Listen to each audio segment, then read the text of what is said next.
The fluorescent lights of the hospital corridor hummed a monotonous, sterile tune, a stark contrast to the chaotic symphony of fear and betrayal playing out in Ava's heart.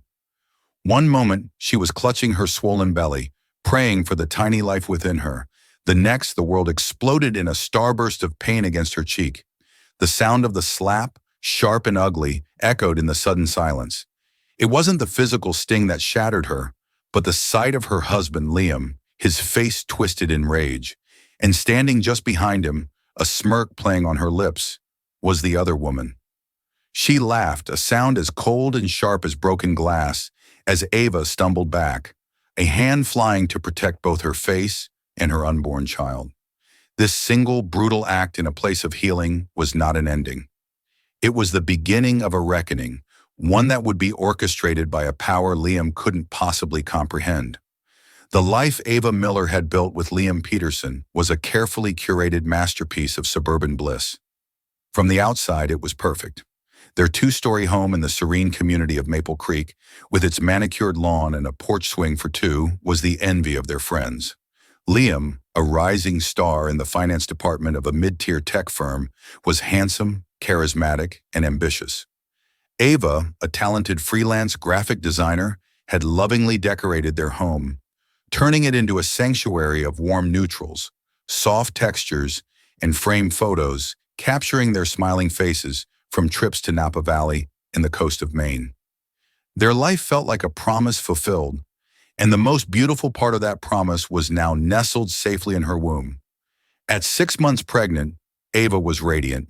She'd finally moved past the morning sickness and was embracing the gentle kicks and flutters of the baby girl they had already named Lily.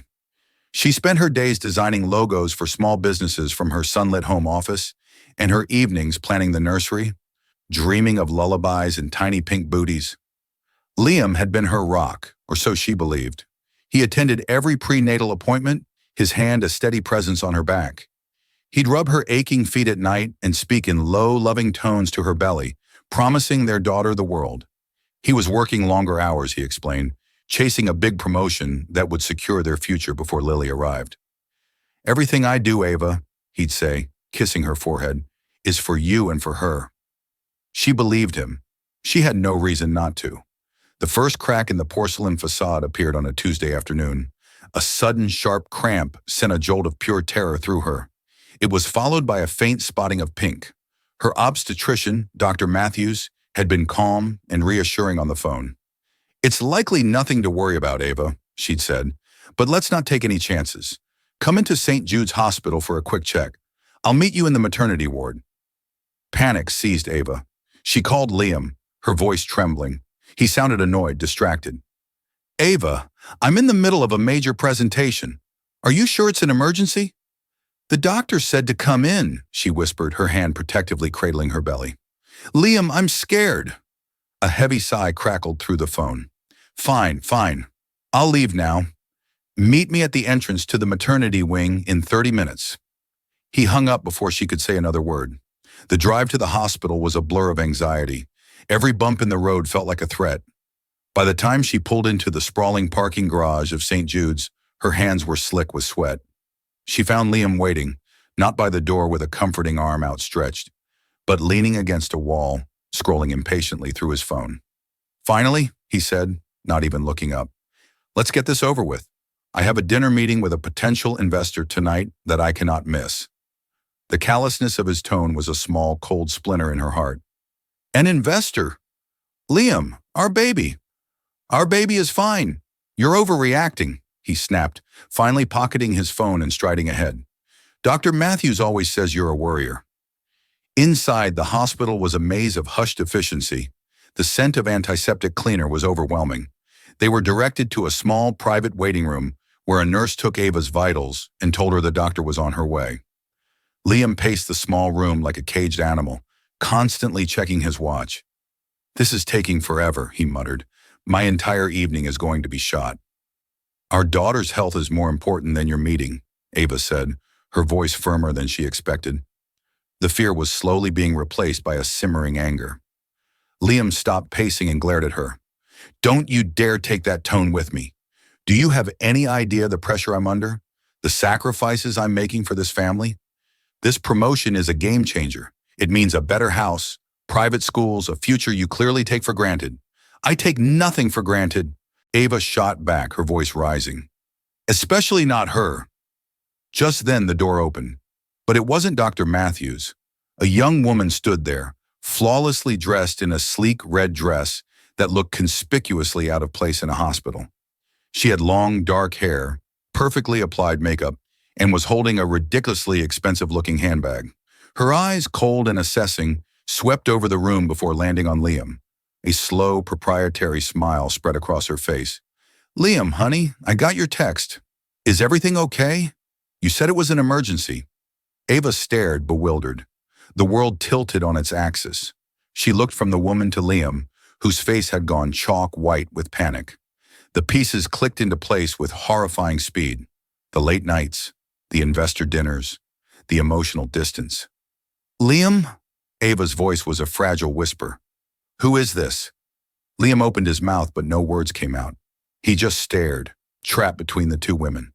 The woman in red, however, had no such compunction. She sauntered into the room, her heels clicking softly on the linoleum.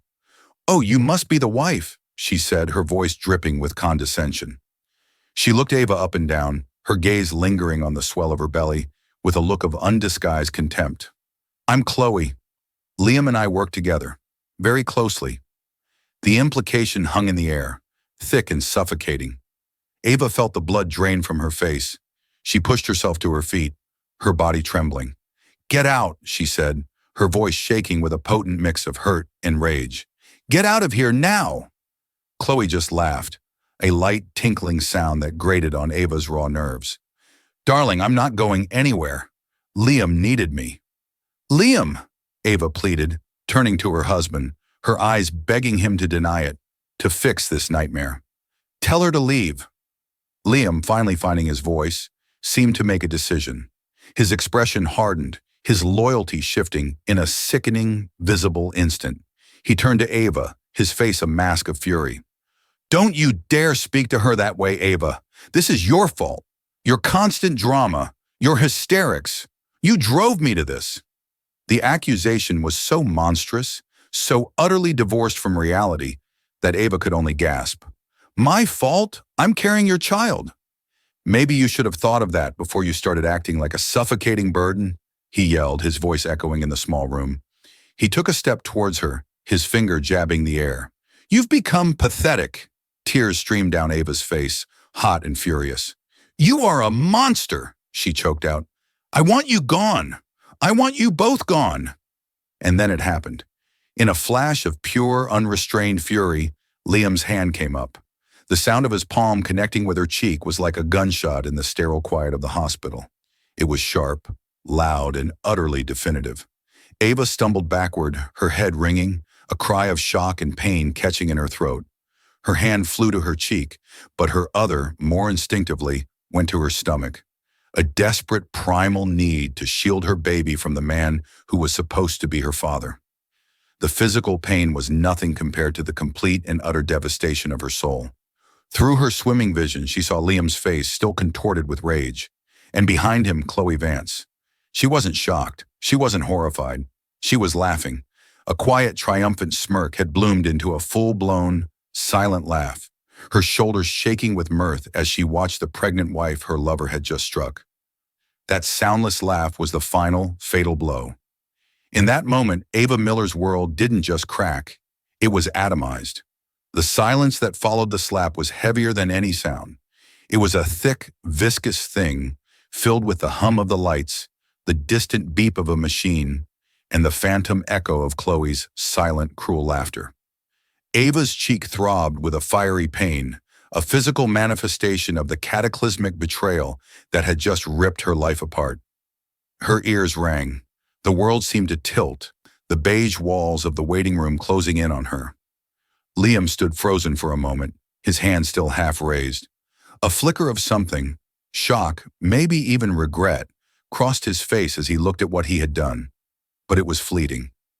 Chloe stepped forward, placing a perfectly manicured hand on his arm, her touch a clear signal of allegiance. "Don't worry, honey," she purred, her voice a venomous balm. She was being hysterical. You did what you had to. The door swung open, and a middle-aged nurse with kind eyes and a no-nonsense demeanor entered, holding a clipboard. Ava Miller, Dr. Matthews is ready for you. Her words trailed off as she took in the scene. Ava crying, clutching her face in her belly. Liam standing over her with a thunderous expression. And Chloe, looking on with an air of smug satisfaction. The nurse's eyes, sharpened by decades of experience, immediately understood. She saw the red mark blooming on Ava's cheek. What is going on here? The nurse, whose name tag read Brenda, demanded, her voice cutting through the tension. Liam immediately went on the defensive. Nothing. My wife is just being emotional. Hormones, you know. Brenda's gaze was like chips of ice. She ignored Liam completely and walked straight to Ava. Ma'am, are you all right? Did he hit you? She asked, her voice low and steady. Ava couldn't speak. She could only nod, a fresh wave of sobs shaking her body. The nurse's professionalism was a formidable shield. She turned to Liam, her expression utterly damning. Sir, I'm going to have to ask you and your associate to leave the premises. Now. This is a maternity ward. We do not tolerate this kind of behavior. You can't kick me out, Liam blustered, his face flushing with indignant rage. I'm her husband. I have a right to be here. You forfeited that right when you raised a hand to a pregnant patient in my hospital, Brenda retorted, her voice unwavering. Security has been notified. You can leave on your own, or you can leave in handcuffs. The choice is yours. Chloe tugged on Liam's arm. Let's go, Liam. This isn't worth it. She's not worth it. Liam gave Ava one last look, a toxic cocktail of fury and contempt. There was no apology in his eyes, no remorse. There was only blame. He turned and stormed out of the room, Chloe trailing behind him like a smug shadow. The echo of her superiority lingered long after her expensive perfume had faded from the air. As soon as they were gone, Ava's legs gave out. Brenda was there to catch her, guiding her to the chair. It's okay, honey. You're safe now. Let's worry about you and the baby. Dr. Matthews arrived moments later, her face a mask of concern after being briefed by the nurse. She was gentle and thorough, her calm demeanor a lifeline in Ava's storm of despair. The ultrasound machine whirred to life, and the rhythmic thump of a tiny, strong heartbeat filled the room. Lily was fine. She was safe, blissfully unaware of the ugliness that had just transpired. The sound was the only thing that kept Ava from completely splintering into a million pieces. Everything looks perfect, Ava, Dr. Matthews said softly, wiping the gel from her belly. The baby is strong and healthy. The spotting has stopped. It was likely just caused by stress. Stress. The word was a laughable understatement. After being monitored for another hour, Ava was cleared to go home. But there was no home to go to. The house in Maple Creek was no longer a sanctuary. It was a crime scene, tainted by Liam's lies and violence. The thought of walking back into that life, of sleeping in the bed she had shared with him, was physically repulsive. There was only one person she could call. Jess, can you come get me? She whispered into her phone, her voice hoarse from crying. I'm at St. Jude's. Jessica Chen arrived in under 20 minutes, her car screeching to a halt at the patient pickup curb. Jess had been Ava's best friend since college, a fiercely loyal and pragmatic lawyer who had never fully trusted Liam's polished charm. She took one look at Ava's bruised cheek and swollen eyes, and her face hardened into a mask of cold fury. That bastard, she hissed, her voice low and dangerous. Tell me everything. The car ride to Jessica's downtown apartment was a blur of fragmented sentences and gut-wrenching sobs. Ava recounted the entire sordid affair, the callous phone call, the woman in the red dress, the cruel words, the slap, and the laughter. That god-awful laughter. Jessica listened in stoic silence, her knuckles white on the steering wheel. When Ava finished, Jess didn't offer platitudes or empty reassurances. She offered a plan. You're staying with me, she said, her tone leaving no room for argument. Indefinitely. Tomorrow we go back to the house with a police escort to get your things. Then I'm filing a restraining order and starting the divorce proceedings. We'll drain the joint bank account before he can touch another penny. We'll fight for the house, for alimony, for full custody, and the highest child support the state allows. I am going to bury him, Ava. I swear to you. The ferocity of Jessica's loyalty was a small, warm light in Ava's suffocating darkness. They arrived at Jess's sleek, minimalist apartment, a place of cool grays and glass that was the complete opposite of Ava's cozy, now shattered nest. Jess led her to the guest room, brought her a cup of chamomile tea, and found a comfortable pair of pajamas for her. That night, Ava lay in an unfamiliar bed, the sounds of the city a distant hum outside the window. Sleep was impossible. Every time she closed her eyes, she saw it, the flash of Liam's hand, the red dress, the triumphant smirk. She heard the echo of that laugh, a sound that had become the soundtrack to the end of her world. She wrapped her arms around her belly, a silent promise to the tiny life that depended on her. This was not just about a broken heart, it was about survival. Liam had drawn a line, not just with his infidelity, but with his violence. He hadn't just betrayed her, he had declared her worthless. And Chloe hadn't just witnessed it, she had reveled in it.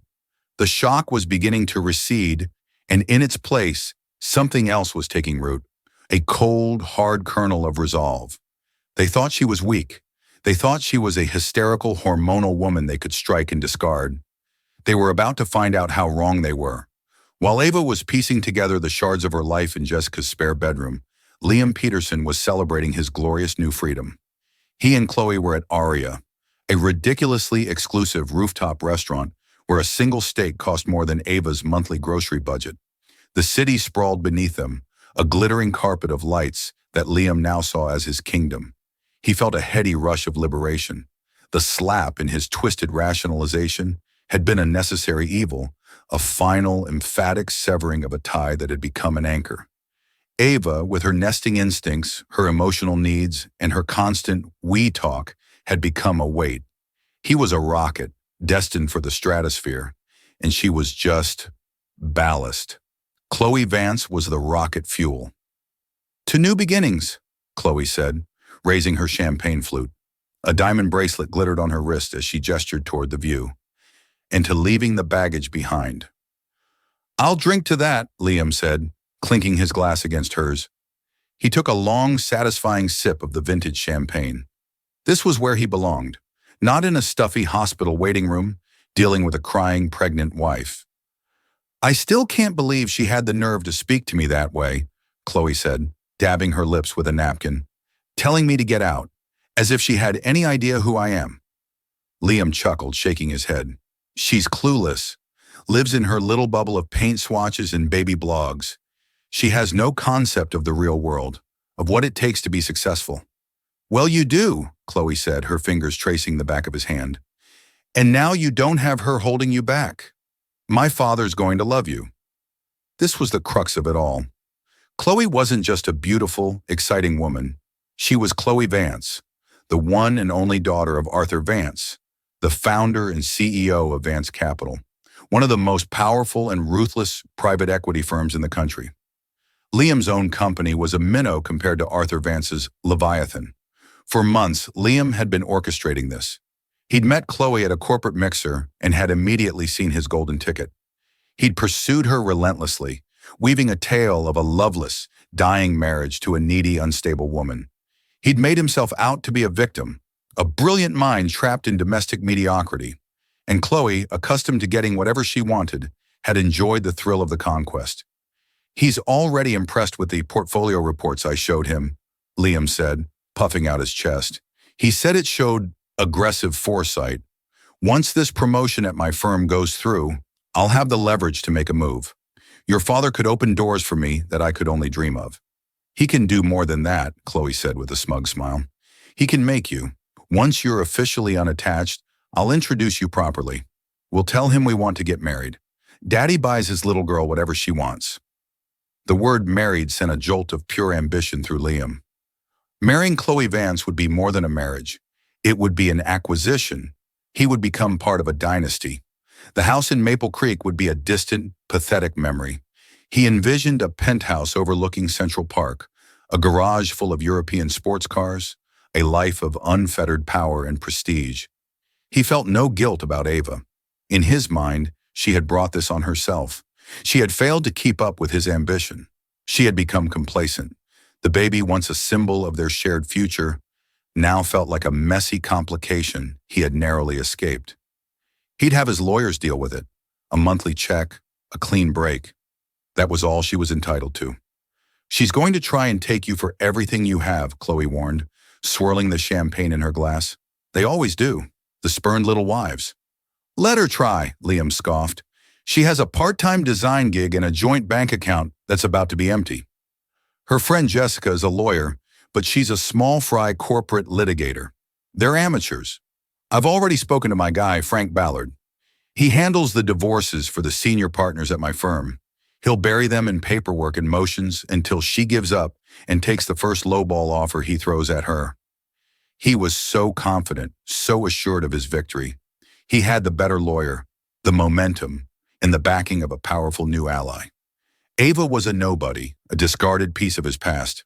Later that night, in Chloe's stunningly modern apartment, a place of cold marble, gleaming steel, and floor-to-ceiling windows, Liam felt as though he had finally arrived. He stood on her balcony, looking out at the city lights, a glass of expensive scotch in his hand. Chloe came up behind him, wrapping her arms around his waist. "See?" she whispered in his ear. "This is your world now. No more crying, no more responsibilities. Just us." He turned and kissed her, a hard, triumphant kiss. He had played his hand perfectly. He had traded up. He had shed his old life like a snake sheds its skin, leaving it behind to wither in the sun. He was Liam Peterson, the man who was about to have it all. He was untouchable. He was building his new life in a gilded cage, completely unaware that the architect of that cage held the key, and that the door was about to be locked from the outside. He had made one fatal miscalculation. He had hurt Ava in a hospital, a place of records and witnesses, and he had allowed Chloe to laugh, an act of cruelty that would prove to be his ultimate undoing. The first few days in Jessica's apartment were a gray, formless fog for Ava. She moved as if underwater, the simplest task requiring a monumental effort. She ate when Jessica put food in front of her, slept in fitful, nightmare-plagued bursts, and spent hours just staring out the window, one hand resting on her belly, a silent anchor in the churning sea of her grief. The restraining order was served. The joint account was secured. The police-escorted trip to her former home was a surreal and painful ordeal. Walking through the rooms she had so lovingly decorated, packing her life into cardboard boxes while Liam's scent still lingered in the air, felt like a violation. She packed her clothes, her design equipment, and every single item from the nursery they had planned together.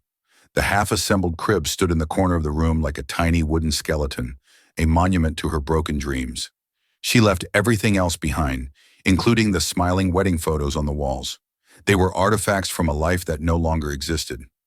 Jessica was a whirlwind of pragmatic efficiency, handling the legal logistics with a cold fury that both comforted and intimidated Ava.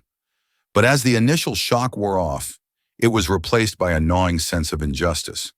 One evening, as they were eating takeout sushi on the floor of Jessica's living room, Ava finally voiced the thought that had been circling in her mind. "It's not enough," she said, her voice quiet but firm. Jessica paused, chopsticks halfway to her mouth. "What's not enough?" "Ava, we're going to get you the house, full custody, and enough child support to make his eyes water. Ballard, his lawyer, is a shark, but I'm smarter." "That's not what I mean," Ava said, pushing a piece of California roll around her plate.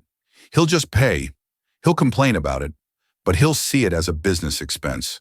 The cost of his freedom, and he'll move on. He'll be with her, living this glamorous life, getting his promotion.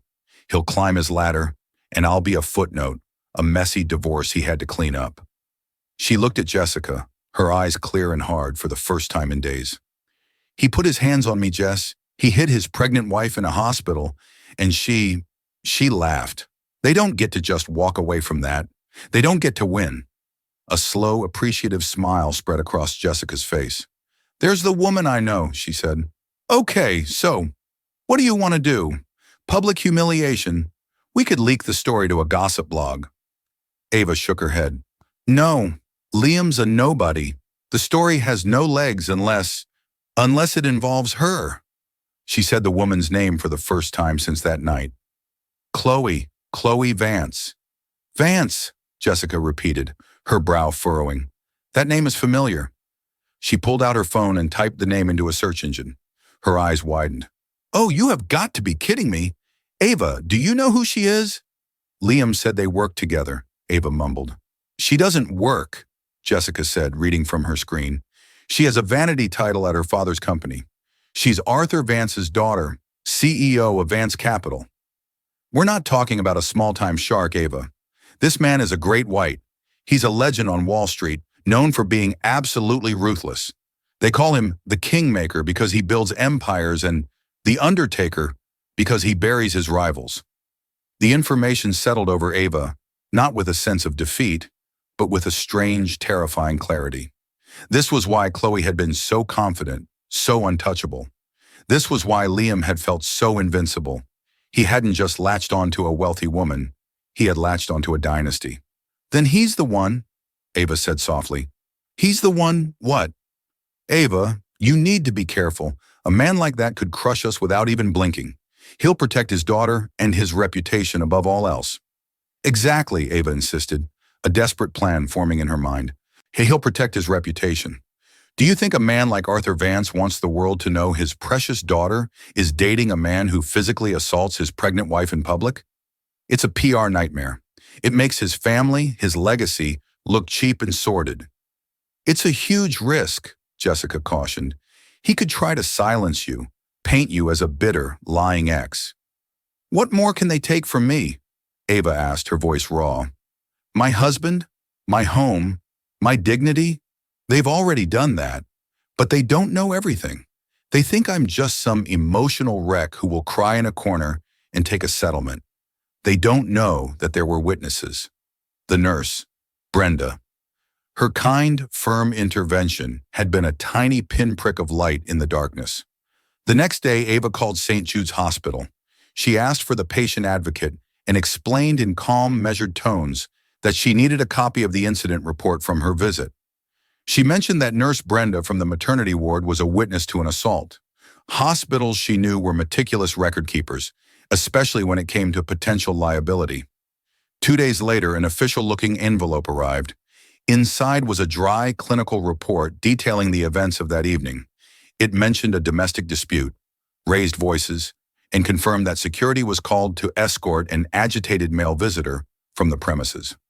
Crucially, it included Nurse Brenda's signed statement, which read, observed patient to have a red contusion on her left cheek consistent with a slap. Patient was visibly distressed.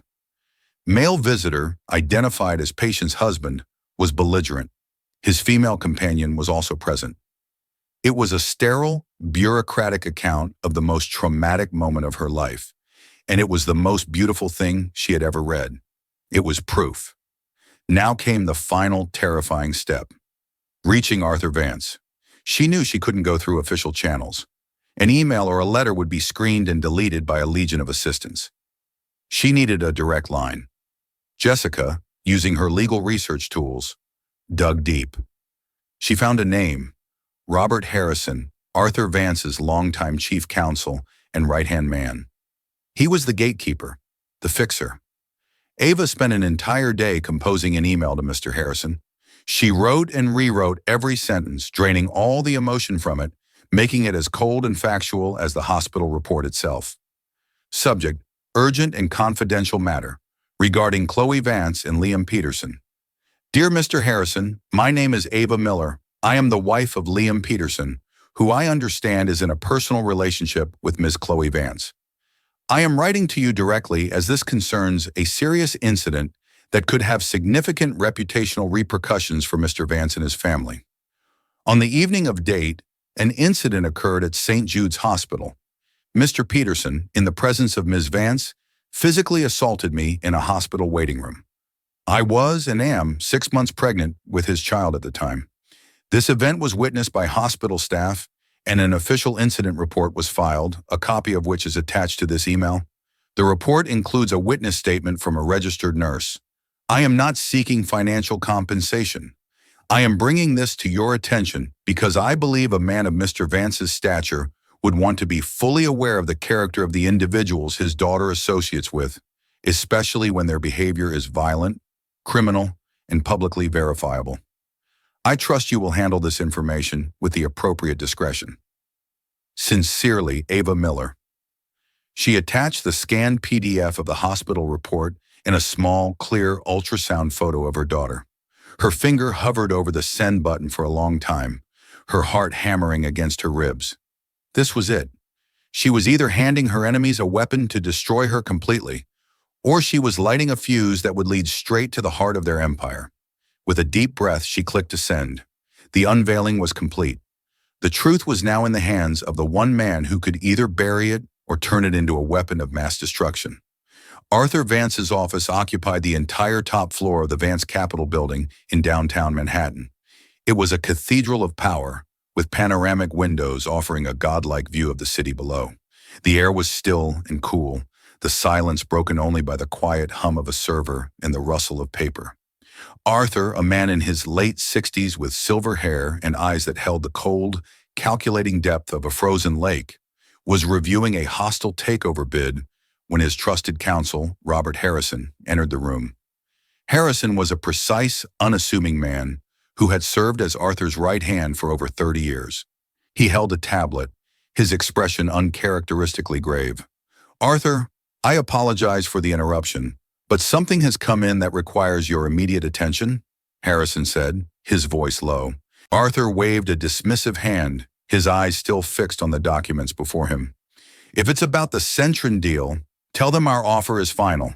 We don't negotiate with board members who leak to the press." "It's not about Centron, sir. It's about Chloe." That got Arthur's attention. He looked up, his gaze sharp. "Is she all right?" "She is fine physically," Harrison said carefully, "but a situation has arisen. I received this email half an hour ago." He handed the tablet to his boss. Arthur put on his reading glasses and began to read.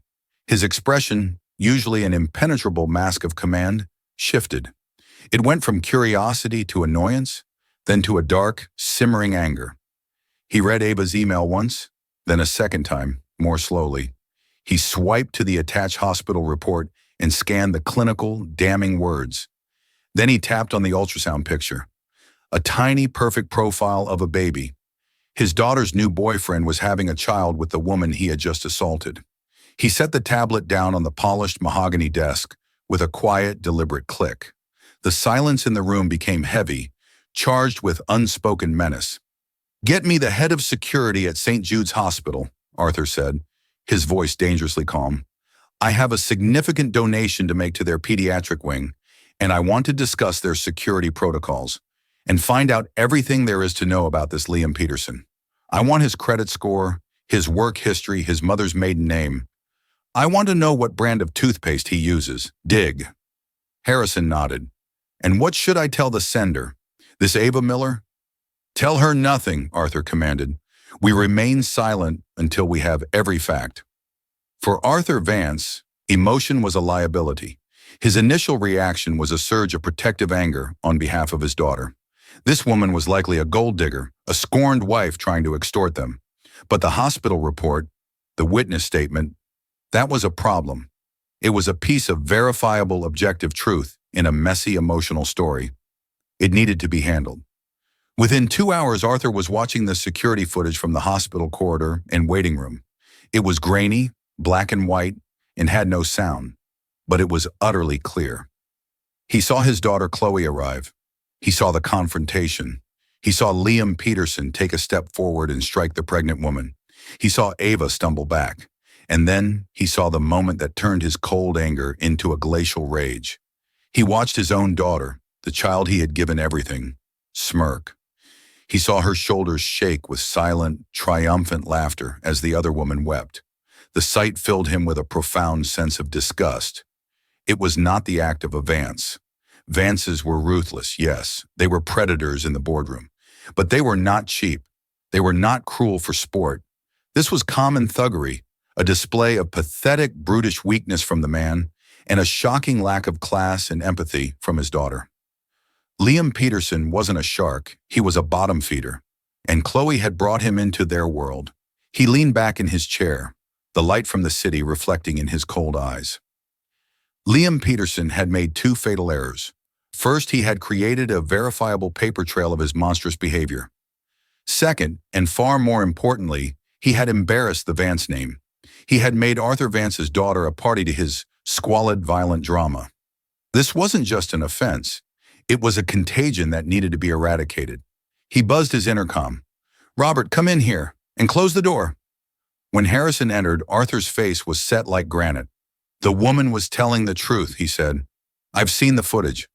Harrison's expression remained neutral, but he knew what was coming.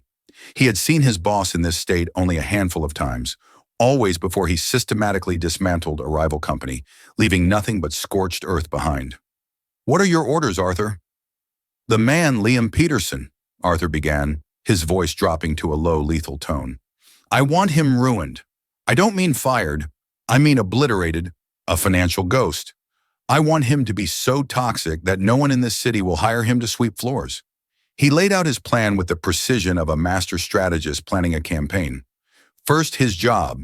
His company, Omnitech Solutions, has a pending credit line application with 3 banks. We are a major investor in 2 of them. Call our contacts, let them know, off the record, that Omnitech is harboring an executive with a serious morality issue, a reputational risk. Suggest that their credit line might be more secure if the company demonstrated a commitment to corporate ethics. They'll understand. His superiors will cut him loose by the end of the day to save their funding. "It will be done," Ryan, Harrison said, making a note. Second, his finances. Have our research team pull every financial instrument he holds. Credit cards, car loans, personal lines of credit. We will acquire his debt. All of it. We'll buy it from the original lenders for pennies on the dollar. Then we will call in every loan, effective immediately, every single one. We'll freeze his assets and begin repossession procedures by morning. His credit rating will be non-existent, Harrison confirmed. Exactly. Third, his reputation. I want the story of what he did leaked, anonymously. Not to the tabloids, that's too messy. Feed it to the niche financial blogs, the ones every headhunter and CEO reads. Frame it as a cautionary tale about personal conduct in the corporate world.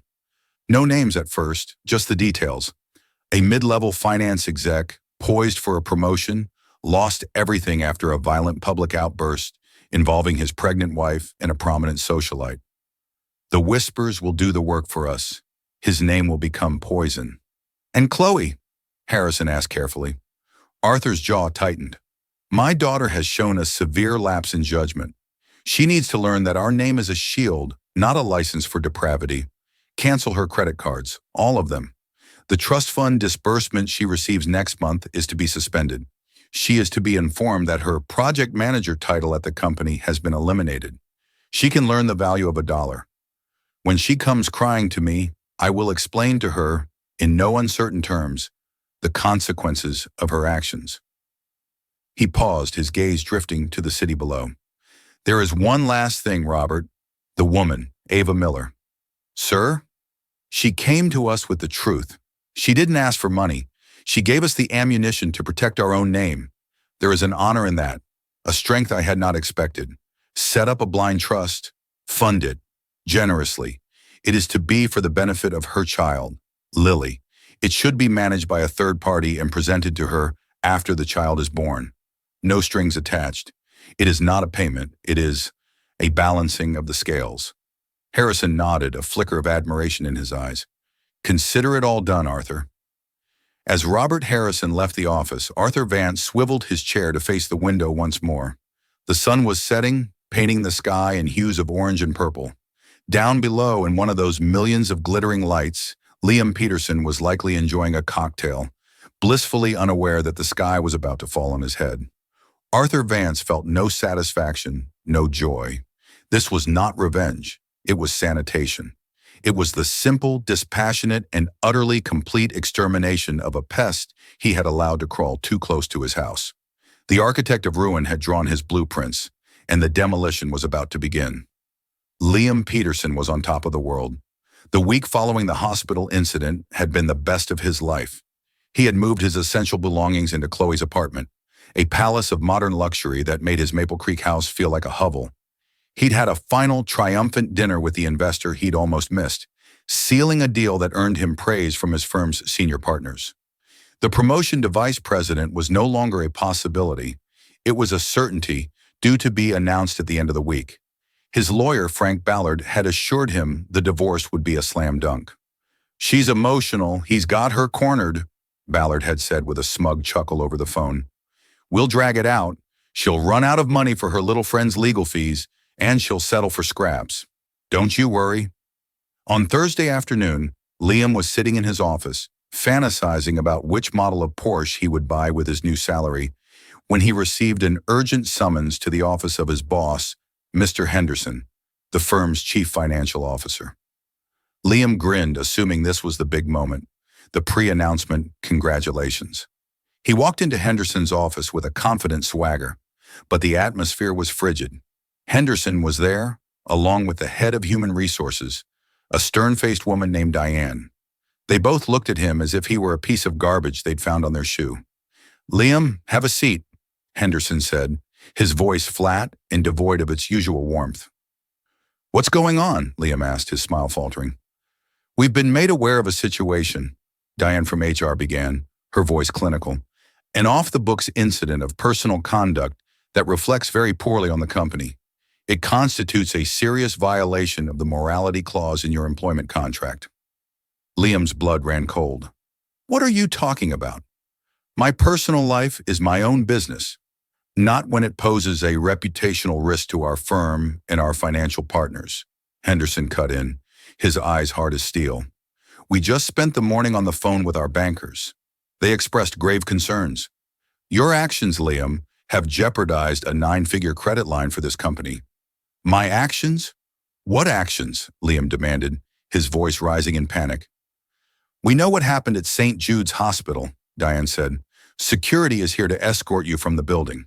Your personal effects will be couriered to you. Your employment with Omnitech Solutions is terminated, effective immediately." Liam was dumbfounded. It felt like a physical blow. "You're firing me? Over a private argument? You can't do that." "We can, and we have," Henderson said, gesturing to the door where 2 uniformed security guards now stood. "Goodbye, Liam." He was marched out of his office in a daze of humiliation, past the stunned faces of his colleagues. He wasn't even allowed to go back to his desk. He was handed a small cardboard box with his coffee mug and a framed photo of him and Chloe. Standing on the sidewalk, the box in his hands, the city suddenly felt hostile and alien. He furiously called Chloe. "I've been fired. They knew about the hospital. Your father has to do something." Chloe's voice on the other end was strangely distant and cold. "My father? What does he have to do with this?" "He can fix it. Call him. Tell him my boss is an idiot." "Liam, I can't," she said. "I'm dealing with my own problems right now. My credit cards were just declined, all of them." Panic, cold and sharp, pierced through Liam's anger. "What? That's impossible." "I have to go," she said, and the line went dead. An hour later, trying to buy a coffee to calm his nerves, his own corporate card was declined, then his personal Visa, then his Amex. A notification popped up on his phone from his bank. Account frozen, pending review. The freefall was just beginning. By the time he got back to Chloe's building, his key fob wouldn't work. The concierge, who had been bowing and scraping to him just yesterday, looked at him with pity. "Sorry, Mr. Peterson. Your name has been removed from the resident list. Miss Vance's instructions?" He called Chloe again and again, but she didn't pick up. He was locked out, jobless and penniless, all in the span of 3 hours. He took a cab to his old house in Maple Creek, the last place he could think of to go, only to find a repossession notice for his BMW taped to the garage door and a letter from a debt collection agency he'd never heard of taped to the front. The agency had purchased his car loan and was calling it in full, effective immediately. Desperate, he drove the car, his last remaining asset, to a high-end restaurant where he knew Chloe often had lunch with her friends. He found her at a corner table, laughing with 2 other women. He stormed over, his face a mask of desperation and fury. "Chloe, what the hell is going on?" he demanded, his voice a harsh whisper. She looked up at him, and for the first time, he saw her without the veneer of flirtation and desire. Her eyes were as cold and unforgiving as her father's. "It's over, Liam," she said simply, as if discussing the weather. "Over? What do you mean, over?" You said your father would love me. You said we had a future." She let out a short, bitter laugh. "My father thinks you're a disgrace, a violent, low-class thug who embarrassed him. You weren't an asset, Liam. You were a liability, and my father always cuts his losses." The realization hit him like a freight train. This wasn't a coincidence. It wasn't bad luck. It was a coordinated, systematic demolition. Arthur Vance. "He did this," Liam whispered, horrified. "Your father did all of this." "You did this to yourself," Chloe corrected him, her voice dripping with contempt. "You hit a pregnant woman in public and you let me be a witness. Did you really think there wouldn't be consequences? You're messy, Liam. And we don't do messy." She turned back to her friends, dismissing him as easily as one would wave away a fly. "Now, if you'll excuse me, we're trying to have lunch." Liam stood there utterly broken. He had been so sure of his own cleverness, his own value. But he had never been a player in their game. He was just a pawn, and he had been sacrificed without a second thought. He stumbled out of the restaurant, a ghost in a life that was no longer his. He had nothing. No job, no money, no powerful girlfriend, no home. All he had was a box with a coffee mug and a single searing truth. He had flown too close to the sun, and his wings had just been melted down for scrap. 6 months later, Ava had built a new world. In a quiet, charming city 3 states away, her life revolved not around betrayal, but around her daughter Lily. Their small apartment was a sanctuary of peace, and her thriving freelance design business, built during Lily's naps and late into the night, was a testament to her newfound independence. She was no longer a victim of her past. She was the architect of her future. The divorce had been swift. Liam, stripped of his job, money, and ambition by the silent, unseen hand of Arthur Vance, had faded into obscurity. His career was a ruin, his name a cautionary tale in circles he could no longer access. He had signed away his parental rights without a fight, a ghost from a past life for whom Ava felt neither anger nor pity, only a vast, quiet indifference. One afternoon, a formal envelope from a prestigious law firm arrived. Inside were documents detailing a blind trust established in Lily's name. The amount was staggering, enough to pay for a lifetime of education and security. A short, unsigned note spoke of a balancing of the scales, and Ava knew instantly it was from Arthur Vance. It wasn't a payment, but an atonement, a powerful man's attempt to right a wrong his daughter had been a party to. For a moment, pride urged her to refuse, to sever the last, invisible thread connecting her to that toxic world. But then she looked at Lily, sleeping peacefully in her crib. This wasn't for her, it was for her daughter. It was a foundation, a head start, an advantage built from the ashes of her own pain. Accepting it wasn't a sign of weakness, but an act of fierce, maternal pragmatism. Signing the papers, Ava felt a profound sense of closure. The brutal slap in the hospital had marked an ending, but it had also ignited a fire within her. From that fire, she had forged a new life and a new strength. She looked at her daughter, her heart full, not with the bitter satisfaction of revenge, but with the quiet, unshakable power of a new beginning she had earned herself. So what do we take away from Ava's incredible story? It's a raw, powerful reminder that sometimes the deepest betrayals can lead to the most profound discoveries of our own strength. We saw a woman pushed to the absolute brink, publicly humiliated at her most vulnerable moment.